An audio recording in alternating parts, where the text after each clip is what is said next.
developing a project schedule. So a project schedule is probably the most important tool you need when you are managing a project.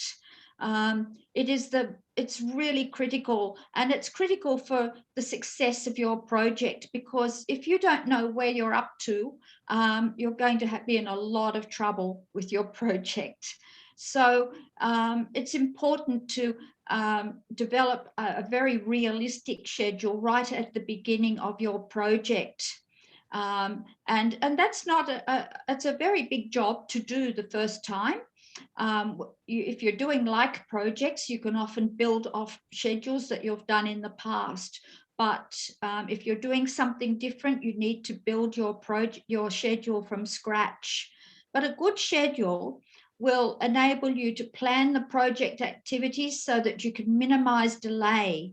And, it's very important to have a very efficient schedule where you haven't got gaps, where people are not doing anything. And plan the ordering and delivery deadlines for materials, making sure that you've allowed enough lead time for ordering materials and that they're going to be there at the right time for the work to start.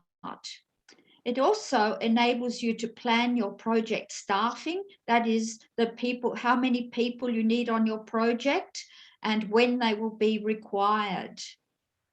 And it also helps you to develop a project budget, that is, how much your project will cost, particularly for the people. And in tomorrow's seminar, we're going to look at estimating cost for projects. So this is an important seminar to go to first, because the schedule is very key towards estimating project cost. So developing a schedule requires you to do things step by step. It's not something you just rush into. You do things in an orderly manner.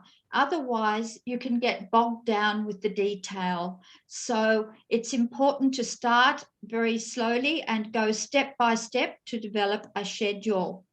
And the first step with regard to developing a schedule is to actually know what work you need to do on the project. And, that might sound funny, but it's amazing how many people don't really sit down and think about all the work that needs to be done on the project. Because if you forget any of that work, it means your schedule is going to be wrong, and it'll have gaps in it, and it means that it's not going to be correct. So what we do, first of all, is to develop a work breakdown structure. And you can see here, looks like an organization chart. And it shows the work that we have to do in different levels. And the first level up the top is, let's take an example of building a house. That is our project. And then we break it down into what we call work streams, or streams of work that need to be done for this particular project. And we have to put in everything that we need to do for the project. And that includes project management. So that's also a very important work stream that you should put in every work breakdown structure, because project management requires people, and it requires to do the work, and it costs money. So at this second point, we think about all the major things we need to do on the project. And for this example, we're going to break it down into project management, the foundations for the house, the building structure, the interior work, and then the landscaping. So there are major work streams, 5 major work streams for this project. So under project management, we've got a lot of planning work, but we'll also have, in reality, a lot of control work as well. And, the contract administrator would come in under here as well, because it's all part of supervision. So supervision would sit in here as well. Now, as far as the actual project work is concerned, to build the house, we can break it down into what we call work packages.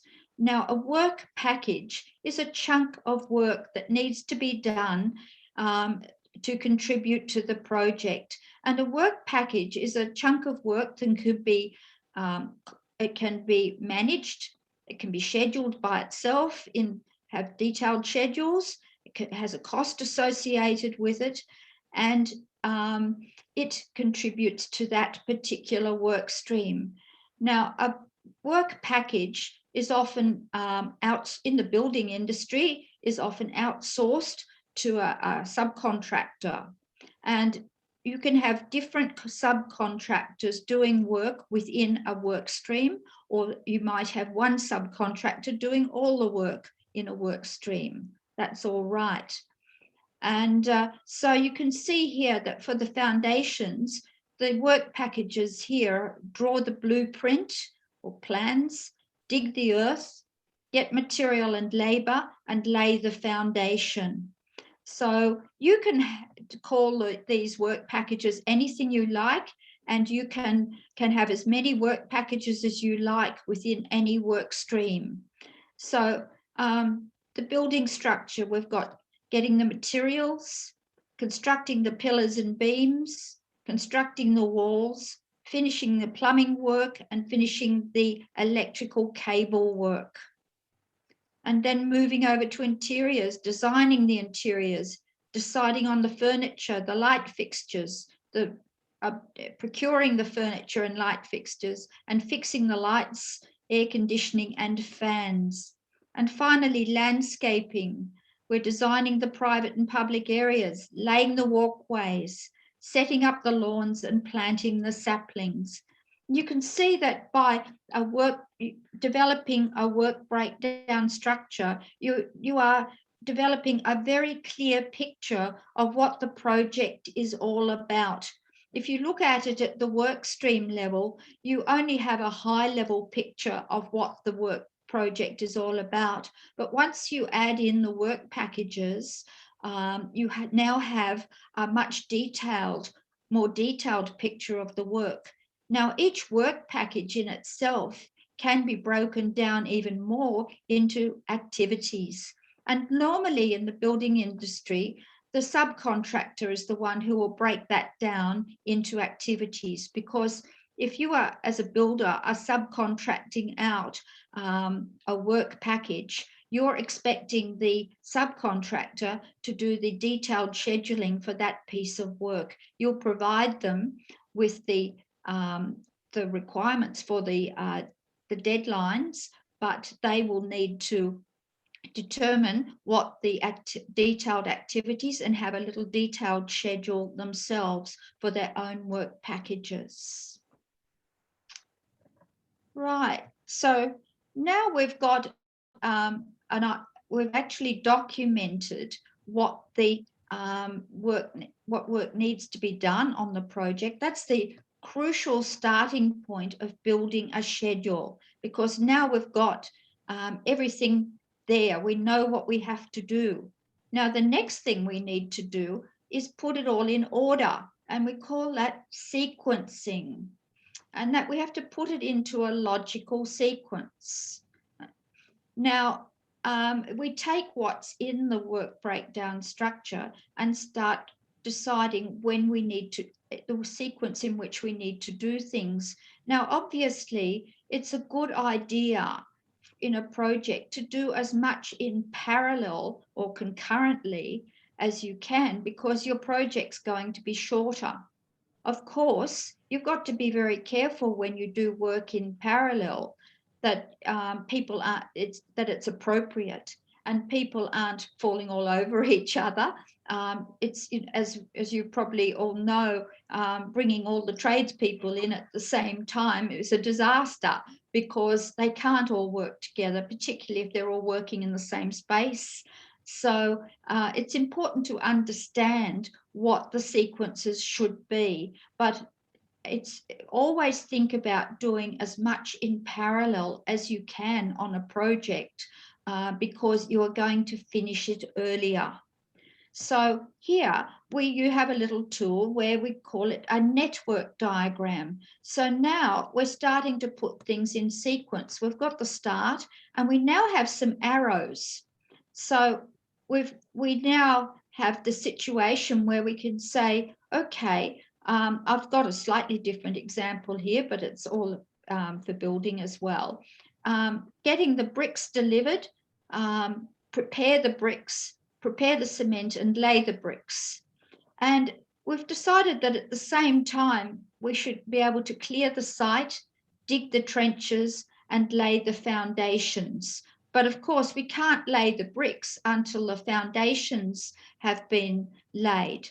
So it's important here, laying the foundations. We can't prepare the cement either till we lay the foundations. But we can do these things in parallel, the clearing of the site, while we've got the bricks delivered and preparing the bricks. Obviously, we need enough room on the site that the bricks can be there and prepared without inconveniencing the people who are doing the foundations. Okay, so we should always look about sequence. And this network diagram, we can see the arrows. So you can see that the order is shown by the arrows. And we need to think about that because that's very important as far as our scheduling is concerned. And, you know, if you're doing a schedule for the first time, it's typical that you will use, you can do it, you should always plan a schedule with somebody else, never by yourself, with people who have done this sort of work before. And if you're doing it from scratch, use post-it notes and maybe a whiteboard or a wall, and you can put have a post-it note for each little box, and then you can play with them. And it's something that you just don't write down and get it right first time. It's something that you need to discuss and think about with other people. So you do this what we call collaboratively with other people. Now, once we've worked out what we're going to do and what order it's going to be done in, we need to start thinking about how long it's going to take. Now, we've got a couple of terminologies here. The first one is work effort.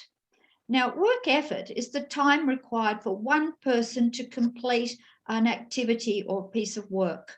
So work effort is the amount of work it's going to, how much long it would be for one person if they had to do that work. Now, typically on projects, on larger projects, we don't just have one person doing everything by themselves for each activity. We want to have multiple people working because, again, that means that we're going to have a shorter project if you've got more people working on the project. So at this time, after you've worked out how much work effort is involved, then you need to think about how many people you need to do the work. Because, you know, if your work effort is, say, 20 days for one person, then you might think about having maybe 2 people working on the project. So you need to think about how many people you can get to do that work. Sometimes you're constrained by the number of people you can have to do the work. It might be that your organization can only supply you with a certain number of people, or it might be that because of the, for example, site conditions, you're limited as to how many people can work in a particular space. But remember that you want to try and have as many people as practical working on any particular piece of work. So once you've worked out what the work effort is and how many people you need, or resources we call them, you can then think about how long it's going to take to do that piece of work. And the word we use for that is duration. It's the length of time it will take to complete the activity. And of course, that's based on the work effort and the number of resources you can allocate to that work. And just an example here, if the bricklaying, for example, is 4 days work effort, that is one person for 4 days, then if you've got 2 bricklayers, you should be able to do it within 2 days. So that's really important to know and to calculate, because that's what your whole schedule is based on, is knowing what the work effort is, how many resources you have, and therefore you can calculate the duration or how long it's going to take to do the work.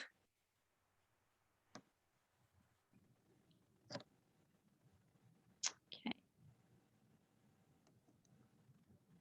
Now, estimating work effort there are various methods you can use to estimate work effort. Now, in different industries, they tend to use different methods, but in one project, you can use different methods for different work packages.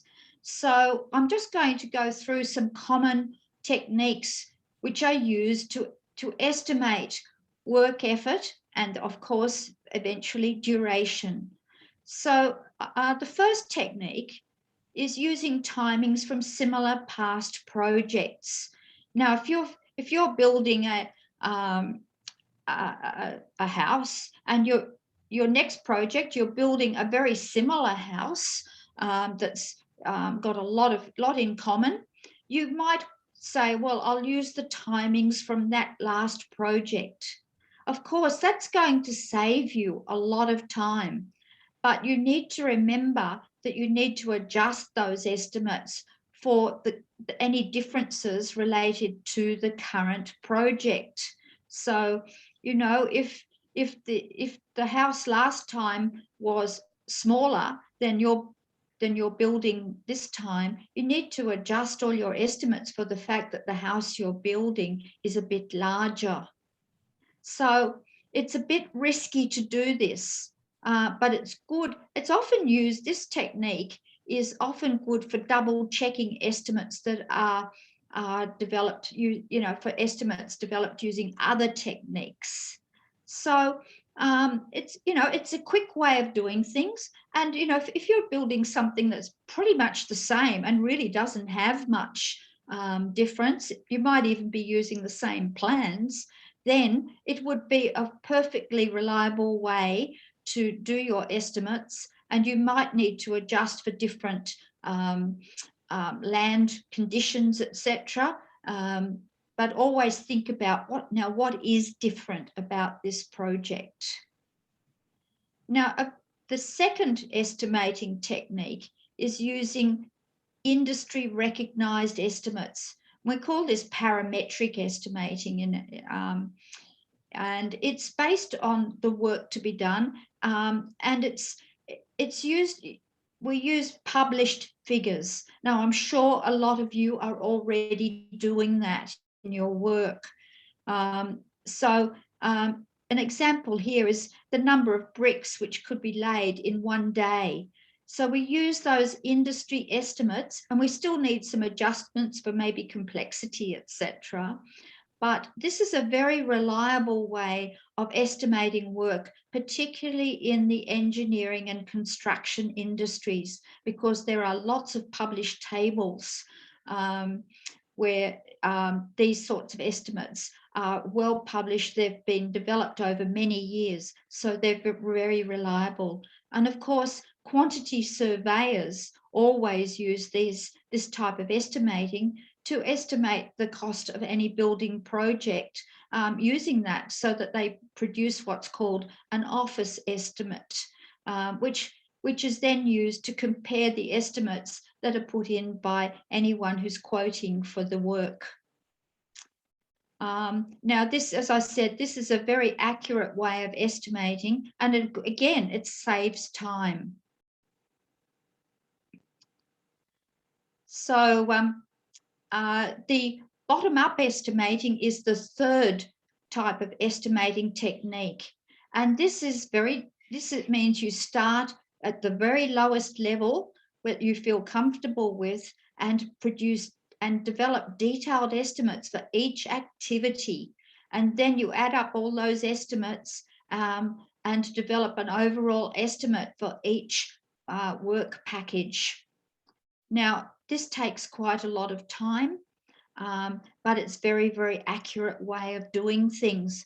And we use this technique for when we haven't done some particular work before. So we break it down into the lowest level we feel comfortable with and start estimating what it takes to do each particular activity.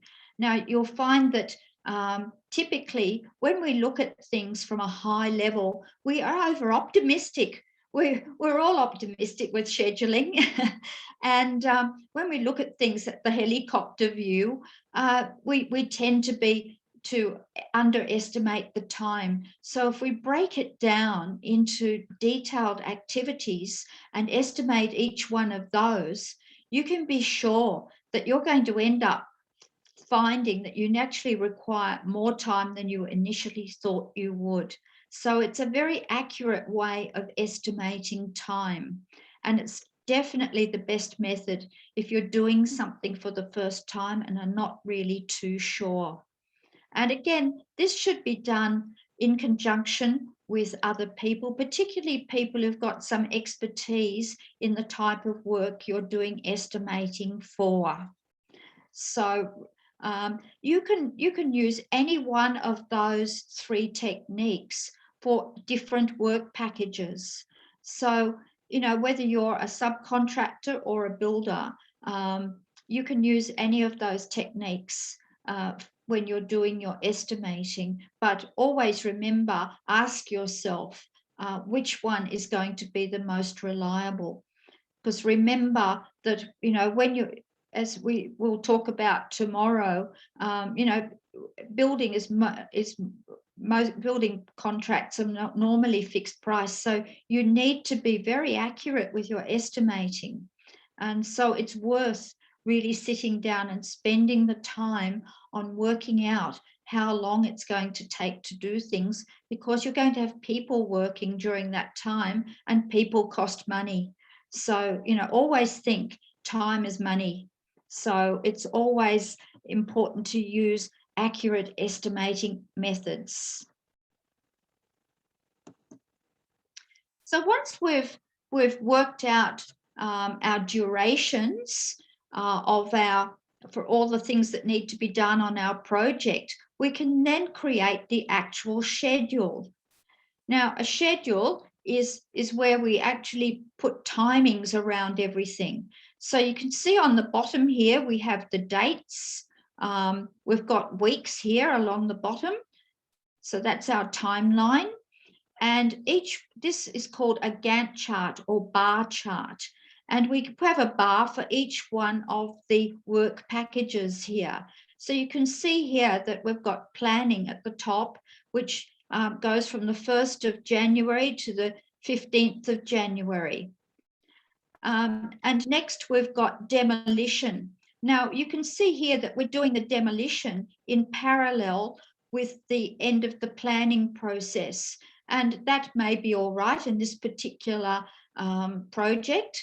And the reason we've determined that, we've done our network diagram, we've decided that it's okay to do the demolition before the planning has completely finished, because we're just demolishing what was there before. We're not actually starting work on the new house. So we're not impacting the planning for the new house. So next we need to do I don't know why we're doing electrical and plumbing first, but anyway,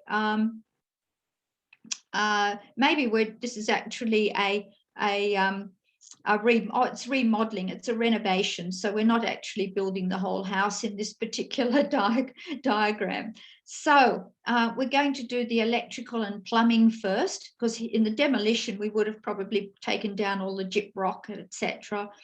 And we then start the electrical and plumbing. And meanwhile, we can still, once we've got a certain way through doing electrical and plumbing, we can do some framing and drywall work, and gyprock work, because we're probably doing work on a lot of different rooms in the house, so we can stagger that. Of course, we don't start painting until we've finished the framing and drywall. Then we're going to do the cabinets and fixtures, the doors and surrounds. We're going to clean up, and we can start the flooring before all the cleanup has finished, provided the flooring's laid in previously cleaned areas. And finally, we're going to do the trims and finish the work. So now you get a very clear picture of the whole project, and that's what we call a Gantt chart. So a Gantt chart is the most common way of drawing a schedule. Now, there are many ways you can do that. You can do it by hand. You can use a tool to do it, which is often very helpful. Excel has some really good templates for documenting schedules. And also, I'm going to talk a bit later about specialized scheduling systems as well. But you can see now that at step 5, you've got a very clear picture of the time frame for your project. And within here, you will also know how many resources are going to be working on each one of these work packages. Now, of course, as I said before, schedules need to be accurate. If your schedule's not accurate, it's pointless having one. So when we estimate, I always say schedule estimating or time estimating is a bit of an art rather than a science, because we have to make assumptions and base it on prior experience and etc. And so it's never exact. So what we should include in our schedules is what we call contingency. Now, contingency means putting in some extra time to cover things that we haven't taken into account. And one of those things can be estimating errors that we haven't estimated absolutely accurately. And I mean, you can be sure there will always be some estimating errors in projects. Now, weather conditions, we often do allow for in projects for a certain amount of inclement weather on building projects, but we could cover for a little bit extra for weather problems in our contingency. There could be delays due to approvals. So they're things that we should, when we're estimating, we should always put in time for approvals, but we all know that, you know, councils are notorious for being late with coming and doing their approvals. So you can use some of your contingency if they are later than expected. Could be unexpected delays, you know, either materials are delivered late or contractors don't come on time, or there could be illness where somebody's sick, and that can cause delays. So contingency can cover these things, and contingency you can calculate as a percentage of your project estimate. So typically you should put a little amount of contingency in each work package. So the percentage of contingency you calculate will be according to the risk of inaccurate estimates for that particular work package. So, you know, some work packages might only need 5% contingency. Some might need, you think, might be 10%. So it's all based on risk.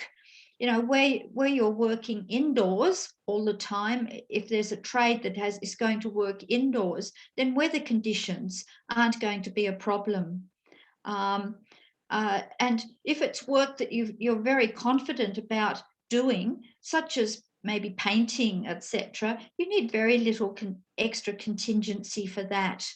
but there might be things like landscaping, where you can strike perhaps unknown situations. Perhaps there is rock somewhere that you hadn't anticipated. That could cause delays.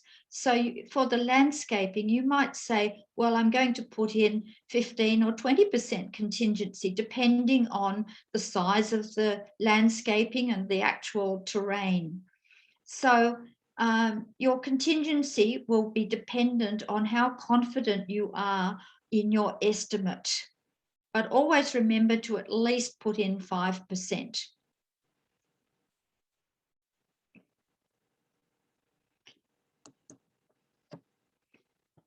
Other ways for making a schedule more accurate.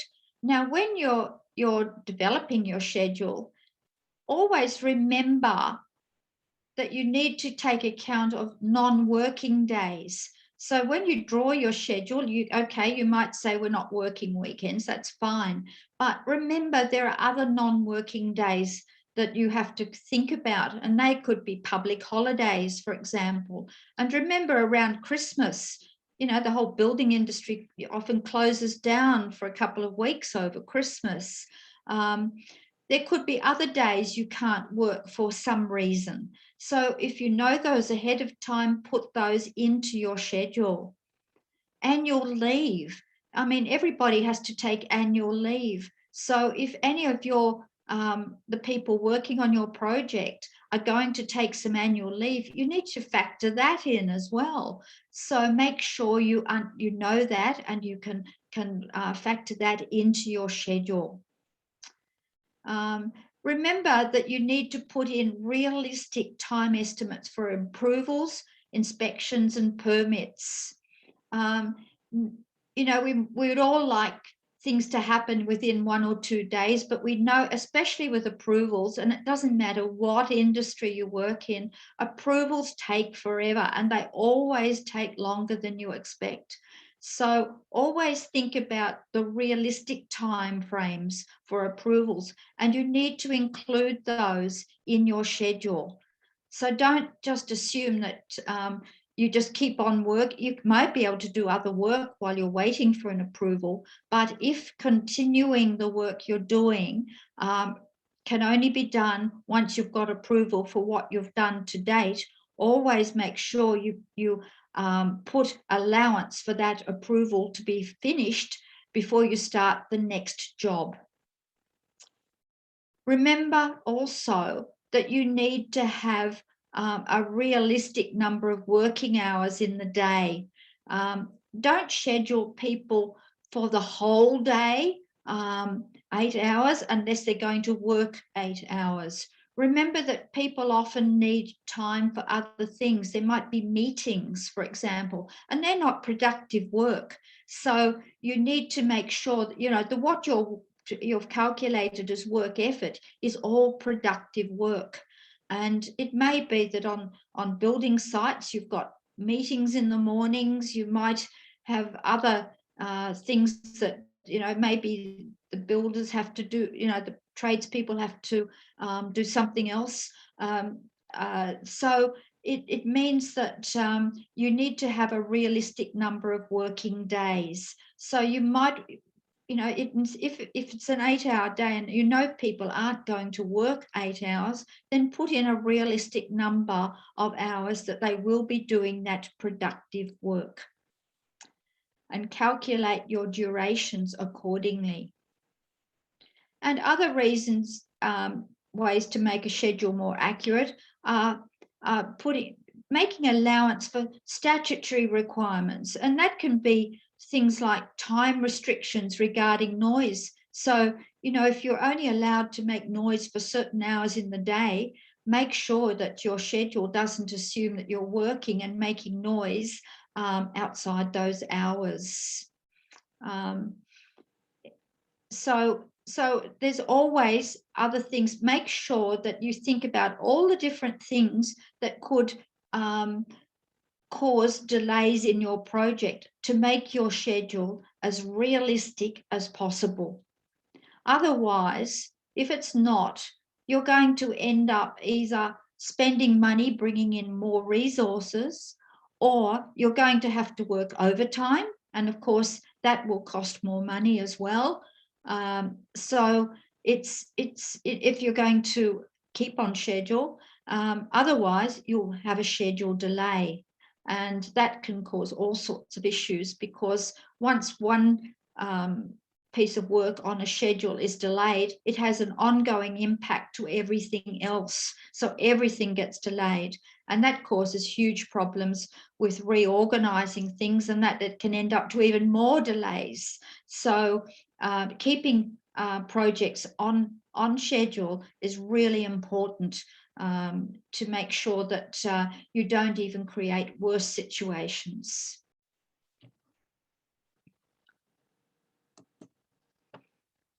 Now, just other special considerations for construction projects to think about when you're doing scheduling.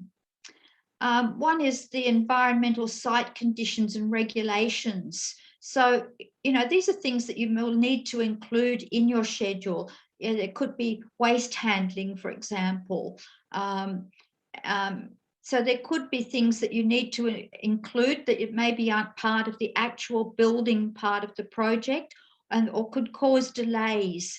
Waste handling, just moving waste around the site, putting it in spots where it's not causing hazards for other resources on the project.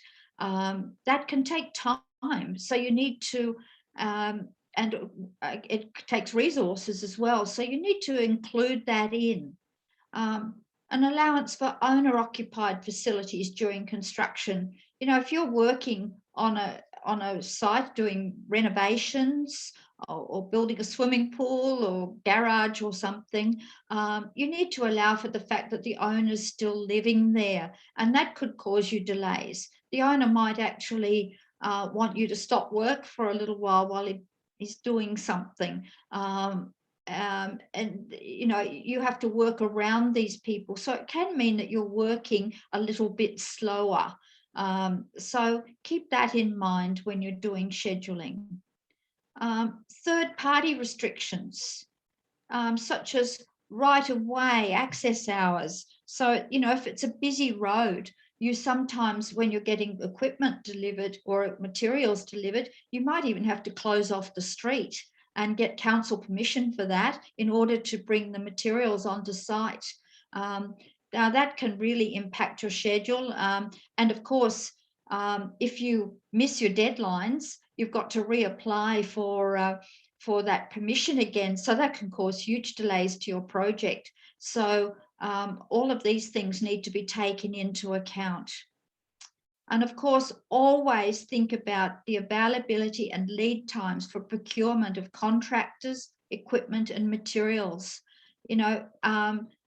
You always need to order things ahead of time and work out what the lead times are for delivery, and also for contractors being available.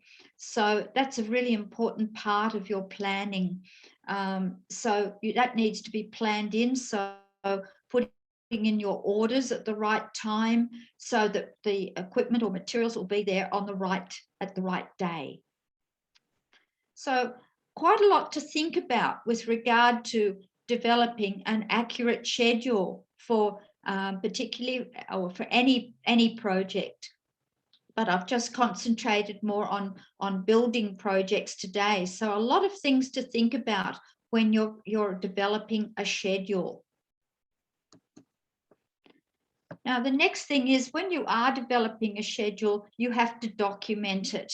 And as I said before, you can draw it by hand. You can use some templates that Excel has.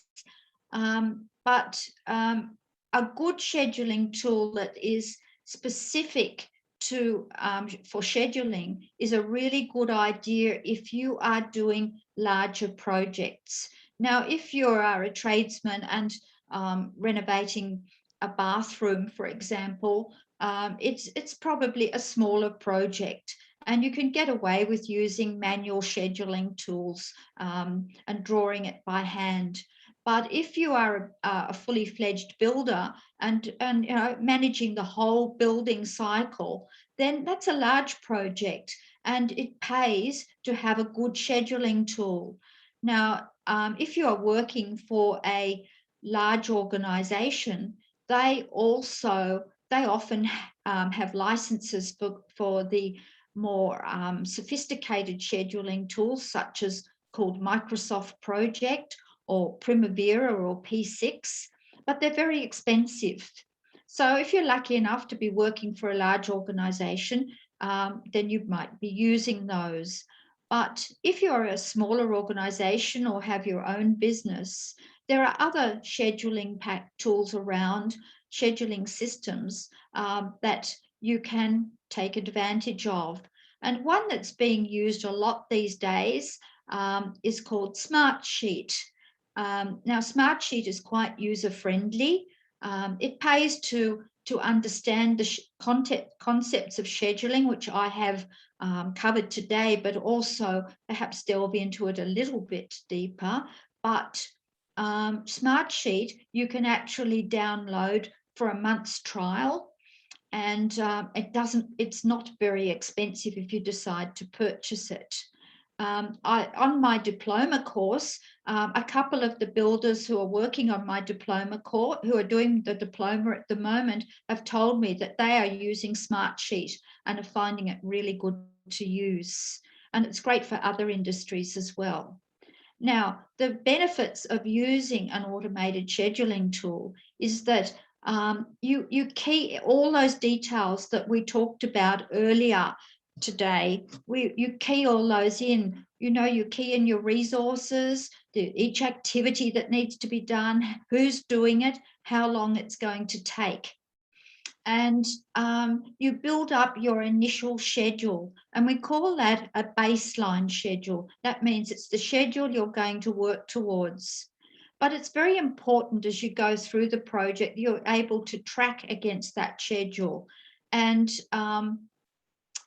by using a scheduling system, once you've gone through all the hard work of keying everything in, you're then able to track your work really accurately against the baseline schedule and see how you are, what's happening. And you can also tell that if you're late with one particular activity, what impact that will have on the rest of the project. What delays will that one slippage cause for the rest of the project? It'll calculate that automatically for you. So it's really important. It does all these automatic calculations. And if you need to change your schedule in some way, maybe because you've got a large variation that's come in, then you can reschedule and you can put in that extra work and it will reschedule for you automatically. So in the end, it saves you a lot of time. And the bottom point here, it says allows a what if scenario. So if you are thinking about, well, I'm getting late with my schedule, what can I do about it? If I put perhaps more resources into one of these work packages or activities, what will happen to the rest of the schedule? And you can actually play around with it and say, if I do this, what will be the impact on the schedule? If I do that, what will be the impact? So it allows you to actually ascertain the impact of any changes you make with regard to staffing or changing the length of time of a particular activity or work package, and what that will impact that will have on the whole project. So scheduling tools are really powerful. And, of course, once you've developed a schedule, say for building a house, although it's a fair bit of work to key it in to start with, you can actually use you can create schedule templates for certain types of work, and you can reuse those templates for different projects and just modify them according to the new project. So that can save you a lot of time as well. So that means if you buy a scheduling tool and start using that, you are going to be very, very professional in your approach. and you'll find that you're much more accurate with your estimations, and you're going to be much more successful with your projects. So really important if you want to be a good professional in the building industry.